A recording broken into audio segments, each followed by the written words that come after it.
Ehrman famously says, all we have are copies of copies of copies, etc., which renders our ability to know what the original text says almost impossible. We've got all these manuscripts of the New Testament going way, way back, and the fact that we've got copies of copies of copies means that we can jolly well go back to a very solid basis, much more solid than for any other ancient text.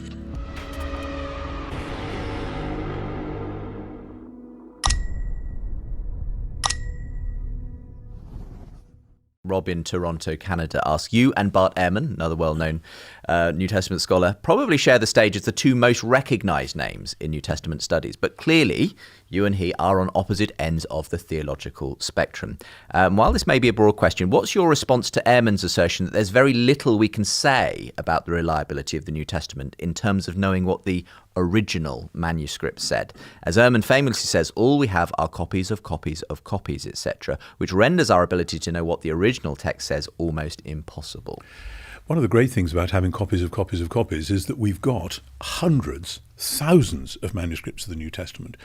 Almost all the other texts from the ancient world we know only through one or two medieval manuscripts. Lucretius, the great Epicurean poet from the 1st century BC, his work was lost completely, discovered in one manuscript in 1417 by Poggio Bracciolini, and that has revived Epicurean studies. That one manuscript, we've got all these manuscripts of the New Testament going way, way back, and the fact that we've got copies of copies of copies means that we can jolly well go back to a very solid basis, much more solid than for any other ancient texts, whether it's Homer and Virgil, whether it's Caesar and Cicero, whether it's Seneca or Suetonius.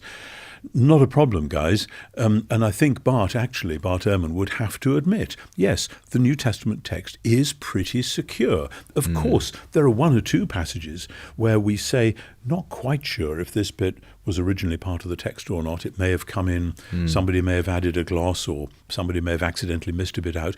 All manuscripts are like that. When I write a book and somebody copy edits it, that happens now as well. Doesn't mean I didn't write it. In my experience, having done a few of my Unbelievable shows with Bart Ehrman as well, I was interested actually when I did sit down to debate this particular issue with him across with another Bible scholar, that actually it turned out there were relatively few really contested issues. Yes. And even in the ones where it was contested whether Jesus felt pity or was angry when he saw such and such. Well, Bart had an opinion on which it was. He felt we could actually know which it was. So in a sense, it doesn't, when you actually get down to brass tacks, it doesn't quite seem as mystifying as it's sometimes it's not nearly presented. as much of a problem as people sometimes think.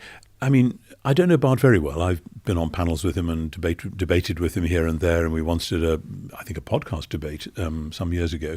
But he comes from, as he says frequently, a very, very, very conservative Christian background. Which that was his original background. Which he then threw over for whatever reason. But in that very narrow, restricted background, it's basically all or nothing. You either have every single syllable of the Bible is literally true, or if the glass cracks, the glass cracks. And it's like actually some very traditional Catholics who, if the Pope is wrong on one issue, he's quite possibly wrong on everything. Now, I've never lived in that kind of sharply defined, narrow world. I've never had to break out of it. I have been able to make my way as a historian, as a believer, and to look at the texts and the big picture and find my way. To give him his due, I think Bart has told me in his own journey that he sort of went on a journey which took him out of that. And I think the thing that really took him away from faith altogether was eventually the problem of evil, and that perhaps is a different issue altogether. Well, he and I debated that 10 years ago, actually. Right. I remember you did it on the Pathos Network, I have a feeling. Quite possibly. Yes. It was in San Francisco, which was an odd occasion. And it was actually quite difficult to debate him. Debating Bart, you sort of make a point and then he comes at you from a different angle. It's like kicking a football against a haystack. It doesn't bounce back the way you expected. But, well, anyway, perhaps I would be delighted to preside over any future discussions between you.